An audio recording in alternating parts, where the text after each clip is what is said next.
मुख्यमंत्री अशोक गहलोत का जोधपुर दौरा, ग्रामीण और फलोदी जिले का दौरा प्रस्तावित किया गया है। फलोदी में पूर्व प्रधान स्वर्गीय कल्याण सिंह राठौड़ के मूर्ति का अनावरण किया जाएगा। ओसिया में स्वर्गीय रणजीत सिंह भी मूर्ति अनावरण कार्यक्रम में शामिल। तो बाद में जोधपुर से जयपुर जाने का भी मुख्यमंत्री अशोक गहलोत का कार्यक्रम है।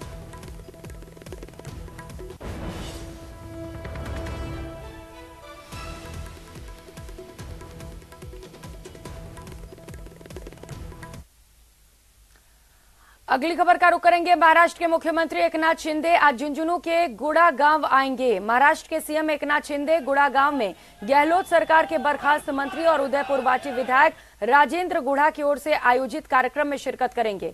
कार्यक्रम के बाद महाराष्ट्र के सीएम एकनाथ शिंदे जनसभा को संबोधित भी करेंगे और इसके बाद विधायक राजेंद्र गुड़ा की ओर से अस्पताल को दी जाने वाली 6 एम्बुलेंस को हरी झंडी दिखाकर रवाना करेंगे।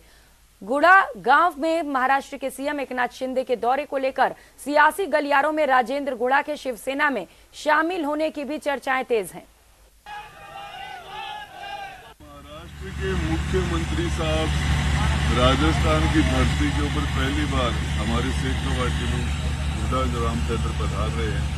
सुबह सीएम साहब सुबह के काज से आएंगे तो उनका लगभग 9:30-10 बजे हेलीकॉप्टर उनका लैंड करेगा और लगभग 11:30 बजे 12 बजे यहाँ से टेकअप हो जाएगी। अब प्रेस कॉन्फ्रेंस करेंगे वो मीडिया की और उस एम्बुलेंस है वो यहाँ ट्रस्ट को देके जाए।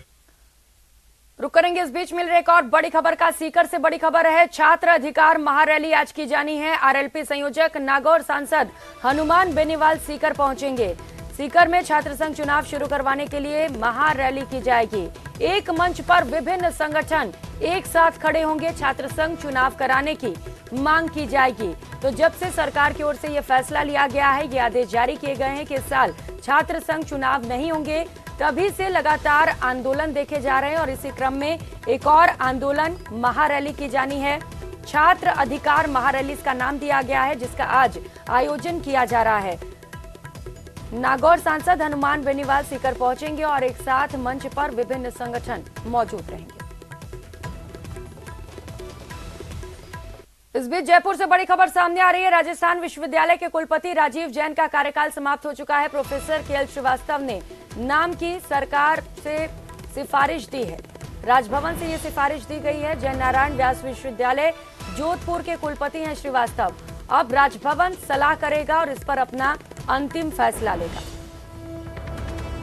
तो राजस्थान विश्वविद्यालय के कुलपति राजीव जैन का कार्यकाल समाप्त हो चुका है। ऐसे में अब सवाल यह है कि आरयू का अगला कुलपति कौन होगा। प्रोफेसर केएल श्रीवास्तव का नाम फिलहाल आगे चल रहा है। इस नाम की सिफारिश की गई है और अब इस पर आखिरी फैसला राजभवन करेगा। इस पर पहले सलाह किया जाएगा, मशवरा ली जाएगी और उसके बाद अंतिम नाम पर मुहर लगा दी जाएगी।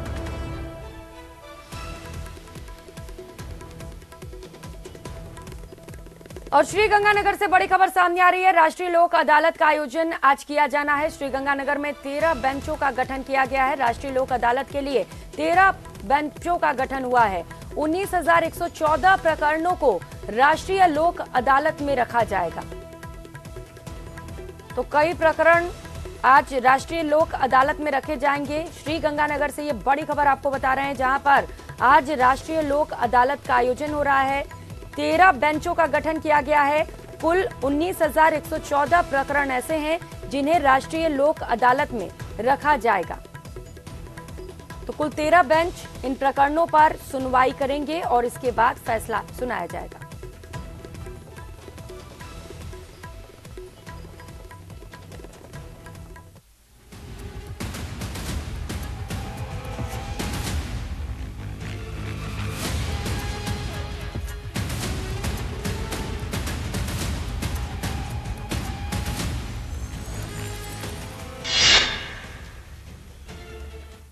और बुलेटिन में अब बात महाशक्तियों के महामंथन की करेंगे। G20 समिट में इन मुद्दों पर चर्चा होगी, वो आपको सबसे पहले बताते चले। वो बड़े मुद्दे जिन पर आज 20 देशों की शक्तियां, 20 देशों के राष्ट्रीय अध्यक्ष राष्ट्रीय राजधानी दिल्ली में चर्चा करेंगे। इकोनॉमी, जलवायु परिवर्तन, education, climate change, food security, international loan system, crypto currency पर नियम को लेकर भी खास चर्चा की जाएगी। तो ये बड़े मुद्दे आपको हमने बताया जिस पर वैश्विक स्तर पर चर्चा की जाएगी। और बड़ा अपडेट आपको बताते चले, ऋषि सुनक भारत मंडपम पहुंच चुके हैं। के कर कई देश के जो राष्ट्रीय शक्ति हैं, जो नेता यहां पर डेलीगेट के तौर पर पहुंचे हुए, वो लगातार मंडपम में पहुंच रहे हैं। तस्वीरें भी आपको दिखा रहे हैं जहां पर भव्य नजारा सामने आ रहा है, अद्भुत नजारा। ये है दिल्ली, नई दिल्ली, जहां से ये तस्वीरें आपको दिखा रहे हैं। तो आखिरकार वो दिन आ गया है, भारत G20 शिखर सम्मेलन की अध्यक्षता कर रहा है। आज का वो दिन बेहद खास है सभी भारतवासियों के लिए, जब हम G20 की अध्यक्षता कर रहे हैं और पूरे भारतवासियों के लिए ये गौरव का क्षण है। पहले दिन दुनिया की 20 प्रमुख अर्थव्यवस्थाओं के दिग्गज नेता एक साथ बैठेंगे और वैश्विक मसलों पर मंथन किया जाएगा। दिल्ली में भारत मंडपम सजकर तैयार है। यहां से तस्वीरें आपको दिखा रहे हैं। ये तस्वीरें देखिए, क्या अद्भुत नजारा यहां से निकलकर सामने आ रहा है, जब कई दिनों से इसे लेकर तैयारियां की जा रही थी और आज वो खास पल आ चुका है जब कई वीवीआईपी मेहमान मंडपम में पहुंच रहे हैं और भारत की जमकर प्रशंसा की जा रही है। खास तैयारियां भी मेहमानों के लिए की गई हैं, जहां पर होटल्स में उनके रहने खाने से लेकर सुरक्षा को लेकर भी कई खास और पुख्ता इंतजाम किए गए। तस्वीरें आपको दिखा रहे हैं, प्रधानमंत्री नरेंद्र मोदी पहले ही मंडपम में पहुंच चुके हैं और जैसे जैसे यहां पर डेलीगेट्स पहुंच रहे हैं, उनका खुद प्रधानमंत्री नरेंद्र मोदी भव्य तरीके से स्वागत कर रहे हैं। तो आपको बता दें, ये समिट 2 दिनों तक चलने वाला है। इस शिखर सम्मेलन को लेकर भारत सरकार 1 साल से तैयारियों में जुटी थी। विभिन्न मंत्री स्तरीय और कार्य समूहों की बैठकें हुई। एजेंडे में जलवायु परिवर्तन, ऋण, खाद्य सुरक्षा, स्थिरता और जियोपॉलिटिकल तनाव पर भी चर्चा शामिल की गई है। तो वहीं भारत ने इस वर्ष के शिखर सम्मेलन की थीम रखा है, one earth, one family, one future. आपको बताते चले, पीएम मोदी की ओर से इस बार संस्कृत में स्लोगन दिया गया है, जिसकी तारीफ भी की जा रही है, जहां पर पीएम मोदी ने विश्व भर को यह बताया है वसुधैव कुटुंबकम, यानी कि ये जो पूरा विश्व है वो एक है और पूरा विश्व एक साथ तरक्की पर आगे कैसे बढ़े, इसी को लेकर आज ये चर्चा की जा रही है कई खास मुद्दों पर। जैसा कि पहले ही हमने जिक्र किया कि कौन कौन से वो बड़े मुद्दे हैं, ग्राफिक्स के माध्यम से भी आपको बता रहे हैं कि आज के G20 समिट में जो बैठक की जा रही है उनमें कौन कौन से वो बड़े मुद्दे हैं जिन पर देश की 20 बड़ी ताकतें एक साथ एक मंच पर बैठकर एक बड़ी चर्चा करने वाली हैं। तस्वीरें भी लगातार आपको दिखा रहे हैं। प्रधानमंत्री नरेंद्र मोदी स्वागत कर रहे हैं मेहमानों का। कई खास मेहमान पहुंचे हुए हैं। अमेरिकी राष्ट्रपति जो बाइडेन से लेकर सुनक भी इस वक्त दिल्ली में मौजूद हैं और यही वजह है कि सुरक्षा को लेकर कई खास इंतजाम किए गए हैं।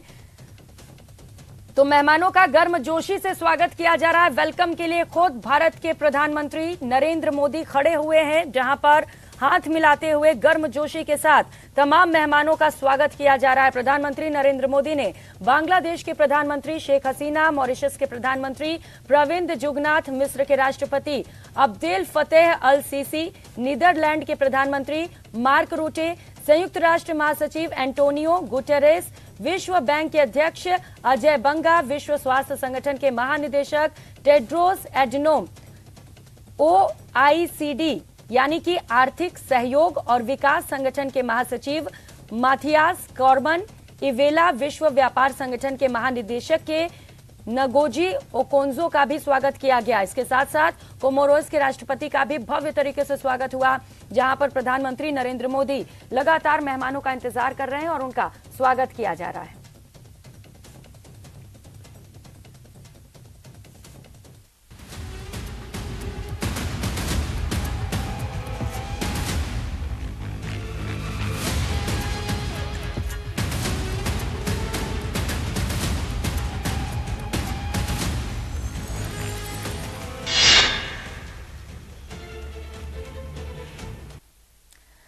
तो महाशक्तियों के महामंथन पर लगातार हमारी नजर बनी रहेगी। न्यूज 18 पर आपको हर पल की अपडेट भी पहुंचाते रहेंगे। और इस बीच बड़ी खबर का रुख कर लेते हैं। कोटा से बड़ी खबर सामने आ रही है। एमबीएस अस्पताल के ठेका कर्मियों का आंदोलन लगातार जारी है।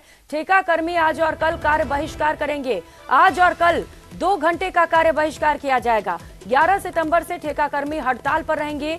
ठेका प्रणाली खत्म कर सीधा भुगतान करवाने की मांग उनकी ओर से की जा रही है और इसी को लेकर कार्य बहिष्कार किया जाएगा। आज से लेकर ये कार्य बहिष्कार शुरू होगी और कल तक ये कार्य बहिष्कार जारी रहने वाला है।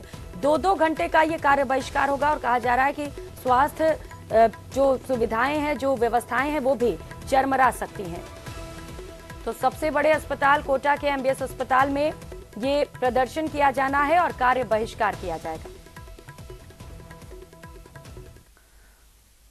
तो वहीं धौलपुर जिले के